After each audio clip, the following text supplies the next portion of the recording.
ದೈತ್ಯಕುಲ ಮುಂಗಮನಾದಂತಹ ದುರ್ಜಯನಿಗೆ ಅಜಯವಾಗಲಿ ಅನ್ನುವಂತಹ ಜಯಘೋಷದೊಂದಿಗೆ ಸಭಾಸ್ಥಾನವನ್ನು ಪ್ರವೇಶಿಸಿದೆ. ರಾಕ್ಷಸರಿಗೆ ವರ್ತಮಾನ ಕಾಲದಲ್ಲಿ ಒಂದು ಸರಿಯಾದಂತಹ ನೆಲೆಬೆಲೆಯನ್ನು ಕಲ್ಪಿಸಿಕೊಡುವಲ್ಲಿ ಸತತವಾದಂತಹ ಸಾಧನೆಯನ್ನೆಸಗಿ ಧನುಜಶ್ರೇಷ್ಠನಾದಂತಹ ದುರ್ಜಯ ಹಾಗೆ ಪ್ರಪಂಚದಲ್ಲಿ ಖ್ಯಾತಿಯನ್ನು ಗಳಿಸುವಲ್ಲಿ ನಮ್ಮ ಸಾಧನೆ. ನಗರದ ವಿಶಾಲವಾದ ಸಭಾಸಭ ದೈತ್ಯಕುಲ ಮುಂಗಮನಾದಂತಹ ದುರ್ಜಯನಿಗೆ ಅಜಯವಾಗಲಿ ಅನ್ನುವಂತಹ ಜಯಘೋಷದೊಂದಿಗೆ ಸಭಾಸ್ಥಾನವನ್ನು ಪ್ರವೇಶಿಸಿದೆ.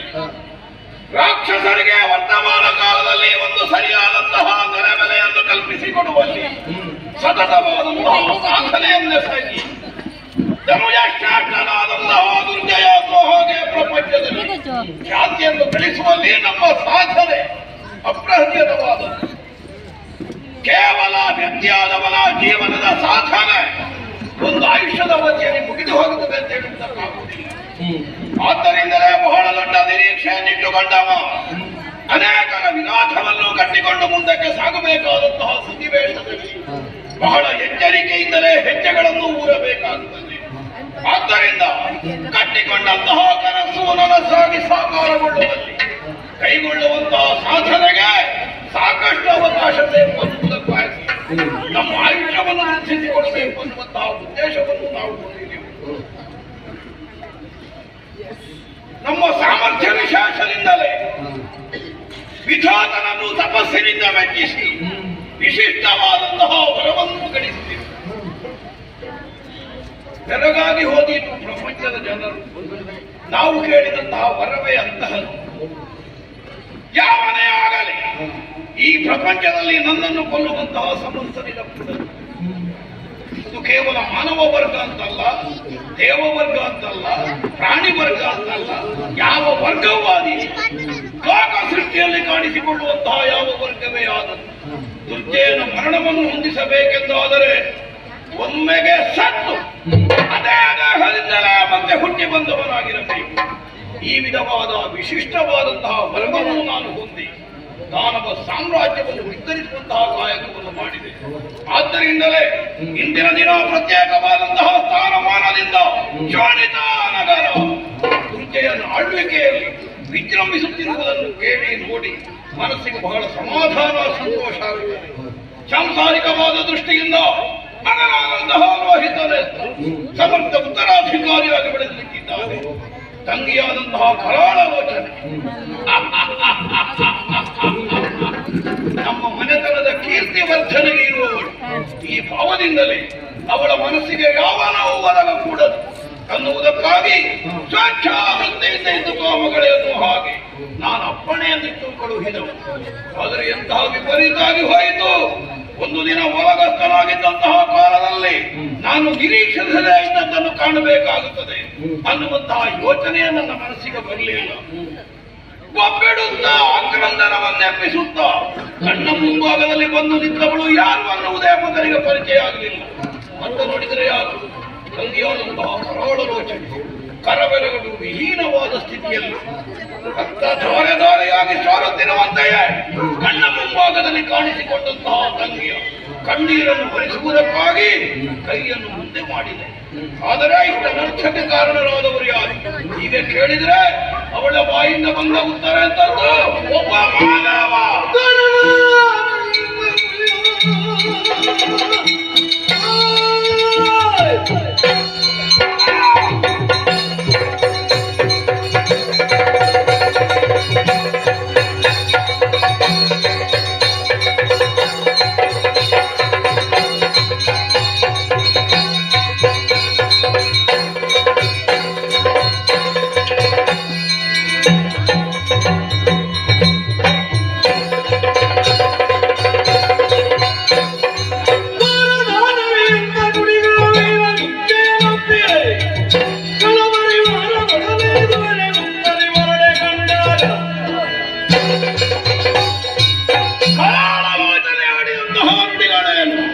ಸ್ವೇಚ್ಛಾವೃತ್ತಿಯಿಂದ ಕಾಲಾಂತರದಲ್ಲಿ ಆಹಾರಾರ್ಥವಾಗಿ ಅಲೆಯುತ್ತಿದ್ದಂತಹ ಸನ್ನಿವೇಶದಲ್ಲಿ ಯಾವನಾಮಕ ಮಾನವ ಬಾಲಕ ಅಪಾರವಾದಂತಹ ಮಂದಿಗಳ ಸಂದೋಹದಿಂದ ಅಲ್ಲಿ ನಡೆದು ಬರುವುದನ್ನು ನೋಡಿದಳಂತೆ. ಮುಂದಕ್ಕೆ ಸಿಕ್ಕಿದ ಆಹಾರವನ್ನು ಕೈವಶ ಮಾಡಿಕೊಳ್ಳೋಣ ಹಾಗ ಮುಂದಾದರೆ ಆ ರುದ್ರಪುರದ ಅಧಿಕಾರಿಯಾದ ಶ್ವೇತಕುಮಾರ ನನ್ನ ತಂಗಿಯ ಕರಗಳನ್ನೇ ಕತ್ತರಿಸಿದನಂತೆ. ಎಲ್ಲೋ ತಂಗಿಗೆ ದೈಹಿಕವಾಗಿ ಆದಂತಹ ನೋವು ಒಂದೆಡೆಯಲ್ಲಾದರೆ ನಮ್ಮ ಸ್ವಾಭಿಮಾನಕ್ಕಾದಂತಹ ಹೊಡೆತ ಮತ್ತೊಂದು. ವರ್ತಮಾನ ಕಾಲದಲ್ಲಿ ಕಳಕೊಳ್ಳದ ದುರ್ಜಯನನ್ನು ಮೀರುವವರು ಪ್ರಪಂಚದಲ್ಲಿಲ್ಲ ಅನ್ನೋ ಹಾಗೆ ನಾನು ನನ್ನ ಅಧಿಕಾರವನ್ನು ಸ್ಥಾಪಿಸಿದರೆ ತಿಳಿದೋ ತಿಳಿಯದೇ ಅದಕ್ಕೊಂದು ಮುಳ್ಳಾಗಿ ಒದಗಿದಂತಾದರೆ ಇದಕ್ಕೆ ಸರಿಯಾದಂತಹ ಪ್ರತೀಕಾರವನ್ನು ಮಾಡಲೇಬೇಕು. ತಂಗಿಯನ್ನು ಸಮಾಧಾನಿಸಿ ಒಳಗೆ ಕಳುಹಿಸಿದ್ದೇನೆ. ಅಲ್ಲಿಗೆ ಮನಸ್ಸಿಗೆ ಹಿತವಲ್ಲ. ತನುಜ ಸೇನೆ ಸಿದ್ಧವಾಗಲಿ. ಮುದ್ದಾಣ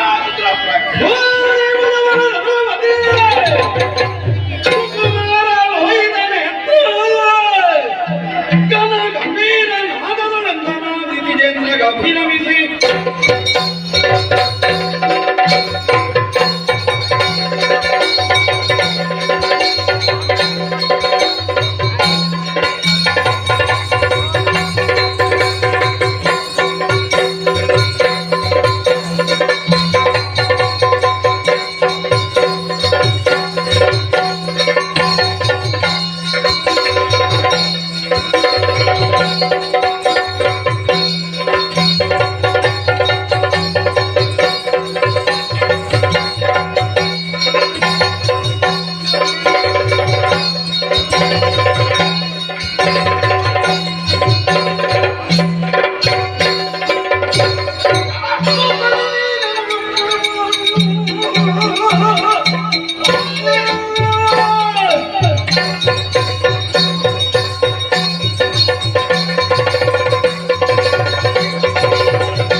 ಕೈಯಲ್ಲಿ ಕಟಾರಿಯನ್ನು ಹಿಡಿದು ಗಜ್ಜೆ ಸುತ್ತ ಸೆಣೆಯನ್ನೆಲ್ಲ ಕುಡಿಕೊಂಡು ಹೊರಟು ನಿಂತವರಿದ್ದೀರಿ. ಕೇವಲ ಒಬ್ಬ ಹುಲು ಮಾನವನನ್ನು ಎದುರಿಸುವುದಕ್ಕೆ ನಾವು ಹೋಗುವುದು ಸರಿ. ಒಂದು ಮರದ ಎಲ್ಲನ್ನು ಕಡಿಯುವುದಕ್ಕೆ ಕುಡಲಿ ಅವಶ್ಯಕತೆ ಇಲ್ಲ. ಕತ್ತೆಯ ಸಾಕಾಗುತ್ತದೆ. ಆದ್ದರಿಂದ ಆ ಹುಲು ಮಾನವನನ್ನು ಎದುರಿಸುವುದಕ್ಕೆ ನೀವು ಹೋಗುವುದು ತರವಲ್ಲ. ನನಗೊಂದು ಆಜ್ಞೆ ಮಾಡಿ. ಕೇವಲ ಅಲ್ಪಬಲ ಅನ್ನೋ ಹಾಗೆ ಭಾವಿಸಿ ಅವನನ್ನು ನಾವು ಹಿಡಿದೆವುದಾದರೆ ಅದು ನಮಗೆ ಅಪಾಯವನ್ನೇ ತಂದೊದಗಿಸಿ. ಆದ್ದರಿಂದ ವಿಕ್ರಮಾತಿಶಯವನ್ನು ಹೊಂದಿದ ವಿಶಿಷ್ಟವಾದ ಸೇನಾಬಲವನ್ನು ಹೊಂದಿದ ಅವನನ್ನು ಗೆಲ್ಲುವುದಕ್ಕೆ ಸಾಧ್ಯ ಆದೀತು.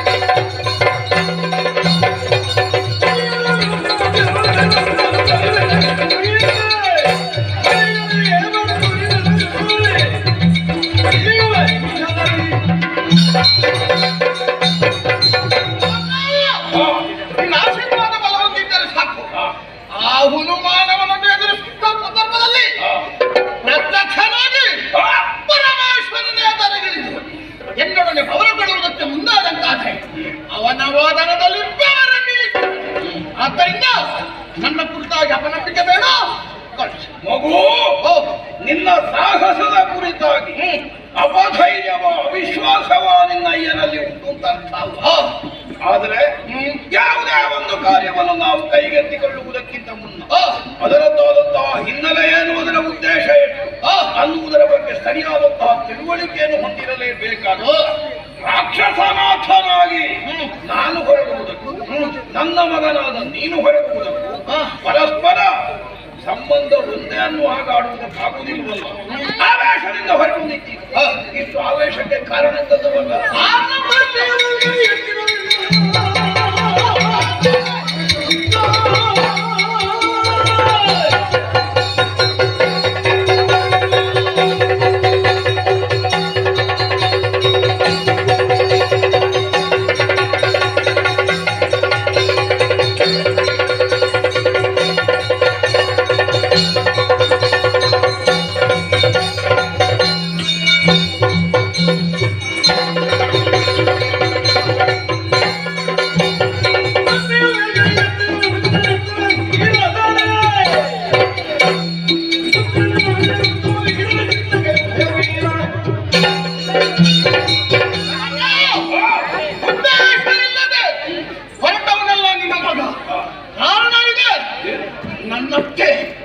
ನನ್ನ ಅತ್ತೆಯ ಮೇಲೆ ಕೈಯ ಬಿದ್ದಿದಂತಹ ಆ ಕರಗಳನ್ನು ಕತ್ತರಿಸಬೇಕು.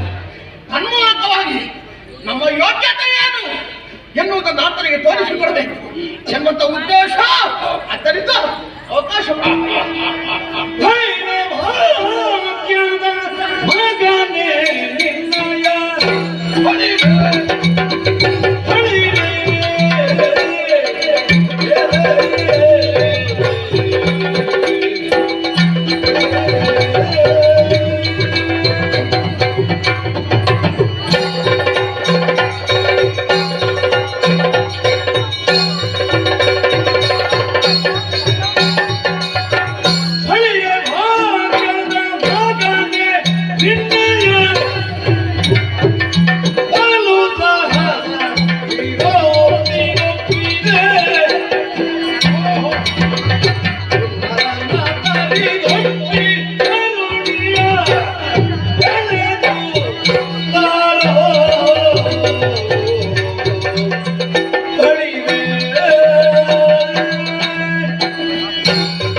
ನಿನ್ನ ಭುಜಸಿರಿಯ ಬಗ್ಗೆ ನನಗೆ ಹೊಸ ಪರಿಚಯ ಆಗಬೇಕಾದದೇನೂ ಇಲ್ಲ.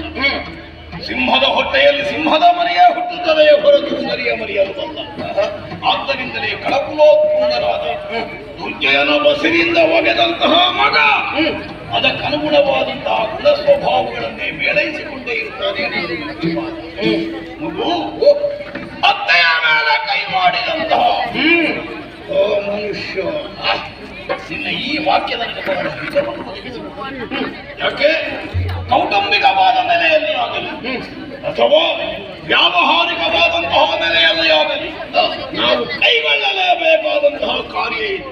ಯಾಕೆ ಕುಟುಂಬದ ದೃಷ್ಟಿಯಿಂದ ನೋಡಿದರೆ ನಮ್ಮ ತಂಗಿ ನಿನ್ನ ಅತ್ತೆಯ ಮೇಲೆ ಕೈ ಮಾಡಿದವನ ಮೇಲೆ ಪ್ರತೀಕಾರ ಮಾಡಬೇಕಾದದ್ದು ಸಹಜ.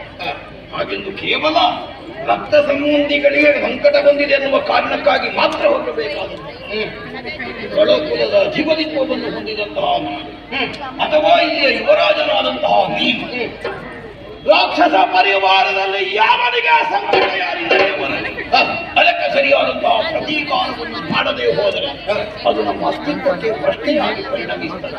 ನಾವಿದ್ದು ಇಲ್ಲದಂತಹ ಸ್ಥಿತಿ ಒದಗುತ್ತದೆ. ಇದನ್ನು ಅರ್ಥ ಮಾಡಿಕೊಂಡು ಮಾಡಬೇಕಾದಂತಹ ಕರ್ತವ್ಯ ಯಾವುದು ಅನ್ನುವುದರ ಬಗ್ಗೆ ಪೂರ್ಣ ಪ್ರಜ್ಞೆಯಿಂದ ನೀನೇ ಸಿದ್ಧನಾಗಿ ನಿಂತದ್ದು ಮನಸ್ಸಿಗೆ ಬಹಳ ಸಂತೋಷ ಪಟ್ಟಿದ್ದ. ಆ ಶ್ವೇತಕೋರ್ಮನು ಎಲ್ಲಿದೆ ನಿನ್ನ ವಿಕ್ರಮ ಧಾರಾಳ ಸಾಕು, ಅನುಮಾನವೇ ಇಲ್ಲ. ರುದ್ರಪುರವನ್ನು ರುದ್ರ ಭೂಮಿಯನ್ನಾಗಿ ಮಾಡು. ಸಿಕ್ಕಿದವರನ್ನು ಮಾಡಿ ವರ್ತಮಾನ ಕಾಲದಲ್ಲಿ ರಾಕ್ಷಸ ಸಮುದಾಯದವರನ್ನು ಕೆಣಕಿದರೆ ಏನು ಪರಿಣಾಮ ಆಗುತ್ತದೆ ಅನ್ನುವುದು ಪ್ರಪಂಚಕ್ಕೆ ಪಾಠವಾಗುವ ಹಾಗಾಗಿರಬೇಕು.